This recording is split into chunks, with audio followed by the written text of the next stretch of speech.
Page 136, The Secret of the Method, Choice, Truth, and the Mind That Escapes Manipulation. Episode 136. One of the most powerful questions a human being can ask is this: do I really choose my path, or am I simply carried by it? Many people believe they are making decisions, but in reality, their fears, desires, and social pressures are deciding for them. The passage we are exploring today challenges us to rethink the nature of choice, freedom, and responsibility. Segment 1, A World Where Values Are Reversed. The text begins by describing a troubling phenomenon: a society where violence spreads, people crave power, status becomes an obsession, and public appearance matters more than truth. These behaviors are not random. They are reinforced by systems of knowledge that have been left unchallenged for generations. Systems that look sophisticated on the surface, but are empty inside. They lack moral substance. Their measurements are inverted. What should be respected is ignored.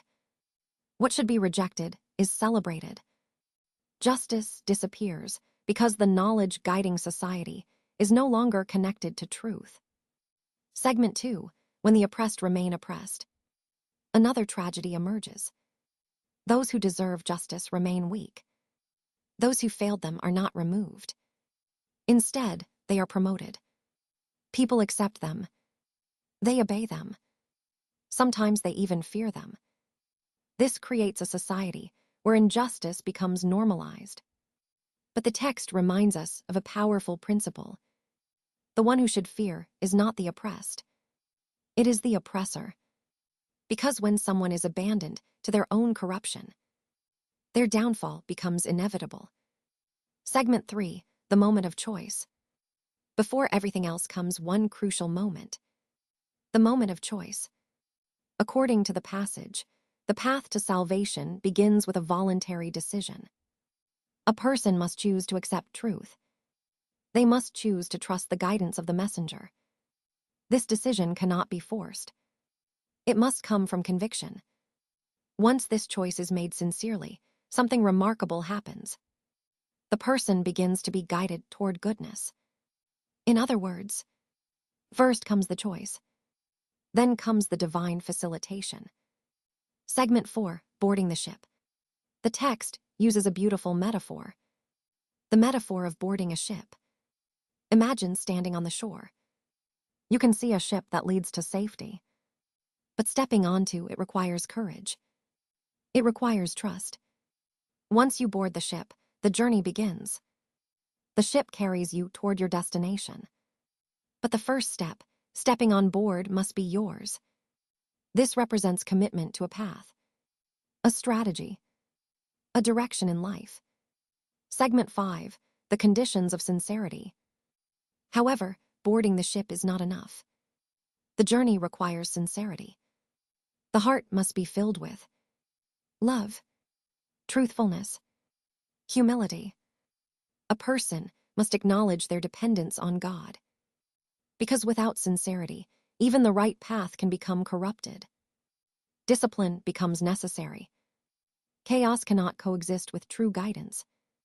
A person who constantly indulges in distraction and disorder cannot remain stable on the journey. Segment 6, Commitment to the Strategy. Another powerful idea appears here. Success requires staying loyal to the strategy, not just following it temporarily, but deepening understanding over time, learning it, teaching it, living it, even when the cost is high. Because truth often demands sacrifice, and perseverance is the test of sincerity. Segment 7, Gratitude and Love. The passage also explores the relationship between faith and love. True love for God is not sentimental. It grows through knowledge and gratitude. When someone reflects on the blessings they receive, life, health, intellect, opportunities, they begin to recognize a deeper reality. Responding to those blessings with ingratitude becomes a form of injustice. Acknowledging them with gratitude becomes an act of love. Segment 8. The danger of emotional control. One of the most fascinating psychological observations in the text concerns emotional manipulation. A person who is ruled by emotions becomes vulnerable.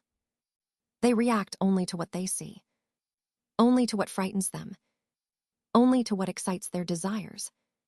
They lose the ability to perceive deeper truths, invisible realities, long-term consequences.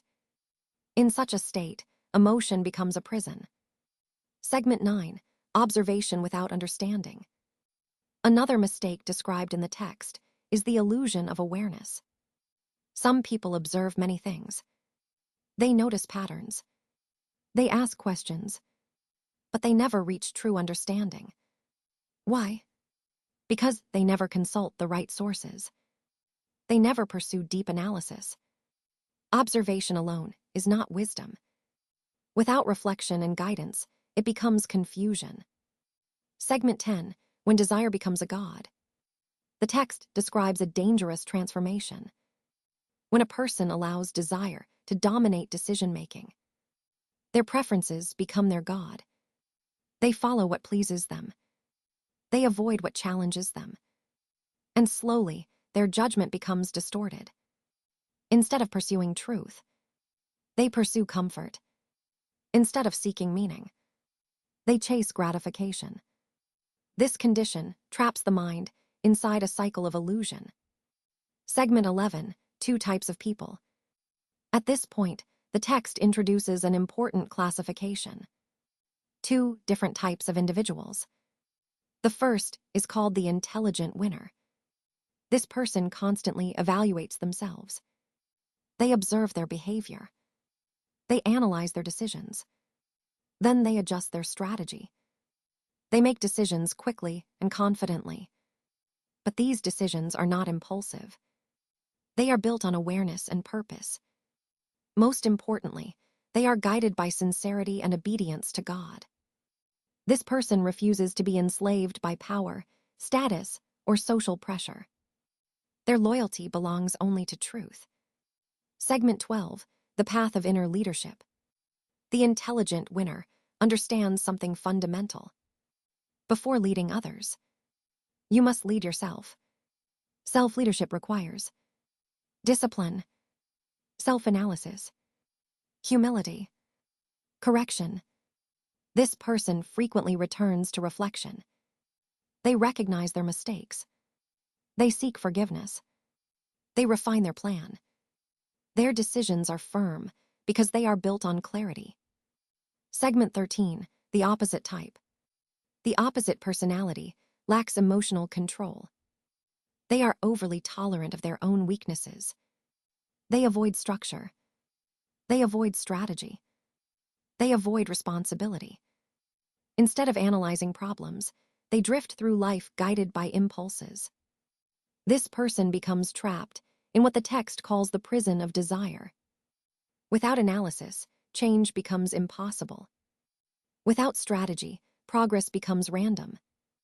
Segment 14. The importance of analysis. One of the most important insights from the passage is this. Analysis is the foundation of transformation. If someone cannot analyze their situation honestly, they cannot design a better future. Plans emerge from understanding. Strategies emerge from analysis. And real growth begins when a person confronts reality rather than escaping it. Closing reflection. The message of this passage is both spiritual and psychological. Every human being faces a defining moment. The moment of choice. Will we drift through life, guided by impulse and fear? Or will we choose a path deliberately? Board the ship. Commit to the journey.